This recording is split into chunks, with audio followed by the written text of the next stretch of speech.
തൃശൂർ പൂരം ഹൈന്ദവമാണെന്നും അതേസമയം എല്ലാ വിഭാഗങ്ങളെയും ഉൾക്കൊള്ളുന്നതാണെന്നും കേന്ദ്രമന്ത്രി സുരേഷ് ഗോപി. പൂരം എക്സിബിഷൻ സെന്ററിൽ ജനം ടിവിക്ക് അനുവദിച്ച പ്രത്യേക അഭിമുഖത്തിലാണ് അദ്ദേഹം ഇക്കാര്യം വ്യക്തമാക്കിയത്. പൂരത്തിന് രാഷ്ട്രീയ മുദ്രകൾ ഉപയോഗിക്കരുതെന്ന മന്ത്രിയുടെ നിർദ്ദേശം നല്ലതാണ്. അത് അവർ തന്നെ ഒരു കീഴ്വഴക്കമാക്കുന്നത് നല്ലതാണെന്നും കേന്ദ്രമന്ത്രി പറഞ്ഞു. ജനം എക്സ്ക്ലൂസീവ്. സുരേഷ് ഏട്ടാ, എങ്ങനെ പോകുന്നു പൂരം? പൂരം എങ്ങനെ പോകുന്നു? ഗംഭീരമായിട്ട് പോകല്ലേ, നന്നായി, നല്ല ഐശ്വര്യം തെളിവായി കാണാനുണ്ട്, തെളിഞ്ഞ് കാണും, മനോഹരമായി. അങ്ങോട്ടൊന്നും MP-യെ കണ്ടില്ല എന്നുള്ളൊരു പരാതിയുണ്ട്. എവിടെ? പൂരപ്പറമ്പിൽ. അല്ല, അത് ഞാൻ കണ്ടില്ലേ. ഇപ്പോൾ ഇവിടെ വരുമ്പോൾ തന്നെ എത്ര പേർക്കാണ് ഞാൻ ഉപദ്രവമാവുന്നത് അല്ലേ?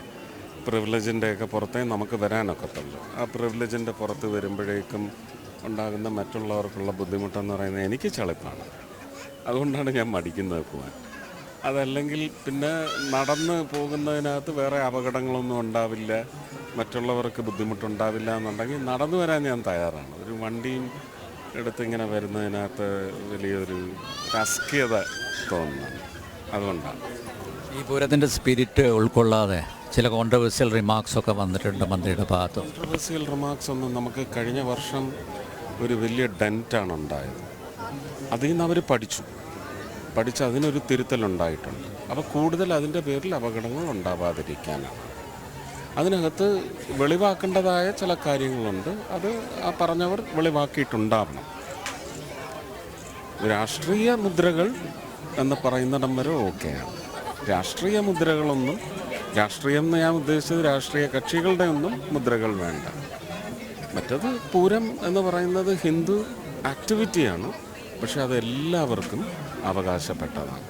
എല്ലാവർക്കും ആക്സെപ്റ്റബിൾ ആയിട്ടുള്ള രീതിയിൽ ഹിന്ദു മുദ്രകൾ ആയാലും ശരി തന്നെ, അതൊക്കെ അതിനുള്ള ലിബർട്ടി നമുക്കുണ്ടല്ലോ. അതിനൊന്നും കുഴപ്പമൊന്നും സംഭവിക്കില്ല. പക്ഷേ മലബാറിലെ ക്ഷേത്രങ്ങളിൽ ചെഗുവേരയുടെ ഫ്ലക്സ് വരുന്നു, അതുപോലെ വിപ്ലവ ഗാനങ്ങൾ പാടുന്നു. ഈ പറയുന്നവരാദ്യം അവിടെയല്ലേ നിയന്ത്രിക്കേണ്ടത്? അല്ല, ഞാൻ പറയുന്നത് അതിനെല്ലാം ഇനി നിയന്ത്രിക്കാനായിട്ട് നമുക്കൊരു അവകാശമായല്ലോ. ഇതൊരു പ്രീസിഡൻ്റ് ആയാൽ ഇനി അവർക്ക് അതിൽ നിന്ന് പിന്നോട്ട് പോകാൻ സാധിക്കുമോ? ഇത് നമ്മൾ ഒരു യൂണിവേഴ്സൽ ഫെസ്റ്റിവലാണ്. ലോകം മുഴുവൻ ഉറ്റുനോക്കുന്ന അത്രയും വലിയ, ഏതാണ്ട് 3.5-4 ലക്ഷം പേരാണ് ഒരു കിലോമീറ്റർ, സ്ക്വയർ കിലോമീറ്ററിനുള്ളിൽ വന്ന് തടിച്ചുകൂടുന്നത്. അതിനിടയ്ക്കുണ്ടാവുന്ന സ്പർദ്ധയ്ക്ക് കാരണമാകുന്ന എലമെൻറ്റ്സ് എന്ത്? അത് നമ്മൾ ഒഴിവാക്കിയെടുക്കുകയാണ്. ആ സ്പർദ്ധയ്ക്കുള്ള എലമെൻറ്റ്സ് ഒഴിവാക്കുന്നതിൻ്റെ ഭാഗമായിട്ട് നമുക്ക് ചിലപ്പോൾ അവകാശ ധ്വംസനങ്ങളൊക്കെ ചിലപ്പോൾ ഉണ്ടായിന്ന് വരും. അതിനകത്ത് ആചാരവുമായി ബന്ധപ്പെട്ട ഒരു കാര്യത്തിനും ധ്വംസനം ഉണ്ടാവില്ല എന്നുള്ളത് ഉറപ്പ് മന്ത്രി പറഞ്ഞിട്ടുണ്ട്. ആചാരത്തിന് ഒരു കുഴപ്പവും സംഭവിക്കത്തില്ല. ആചാരത്തിൻ്റെ കാര്യത്തിലൊന്നും ഒരു ഇടപെടലും ഉണ്ടാവില്ല. പക്ഷെ അല്ലാതെ ചില ബാഹ്യ ഇടപെടലുകൾ എന്ന് പറയുന്നത് സ്പർദ്ധ ഉളവാക്കുന്നതാണെങ്കിൽ അത് നമ്മൾ ഒഴിവാക്കേണ്ടത് തന്നെയല്ലേ. അതങ്ങനെ വന്നോട്ടെ. നമുക്ക് ശാന്തമായ സന്തോഷകരമായ ഒരു അന്തരീക്ഷം സൃഷ്ടിക്കപ്പെടണം അല്ലേ? അതൊരിക്കലും ഉത്ഭവിച്ചു വരില്ല. അല്ലെങ്കിൽ ആ ശാന്തമായ ഒരു അന്തരീക്ഷത്തിൻ്റെ ഉത്ഭവം എന്ന് പറയുന്നത് നശിക്കാത്ത തരത്തിൽ കാത്തു സൂക്ഷിക്കണം. അതിന് വേണ്ടുന്ന നടപടികൾ മാത്രമേ കൈക്കൊണ്ടിട്ടുള്ളൂ എന്നാണ് ഞാൻ മനസ്സിലാക്കുന്നത്. ഇത് പിന്നെ സ്റ്റേറ്റിൻ്റെ പൂർണ്ണമായ കൺട്രോളിൽ നടക്കുന്നതായതുകൊണ്ടും സെൻട്രൽ ഇൻ്റലിജൻസ് കൊടുത്ത നിർദ്ദേശങ്ങൾ വരെ state അനുസരിക്കുന്നുണ്ട്.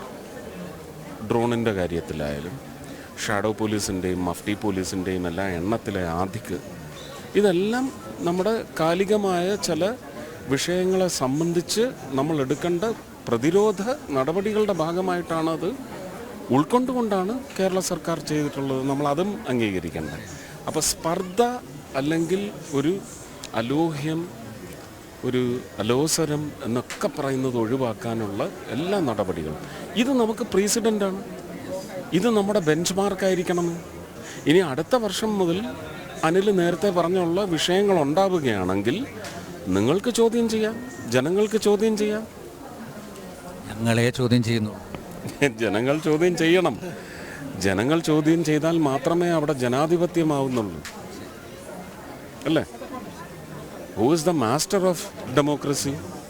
You educate the people of the country. You are the masters.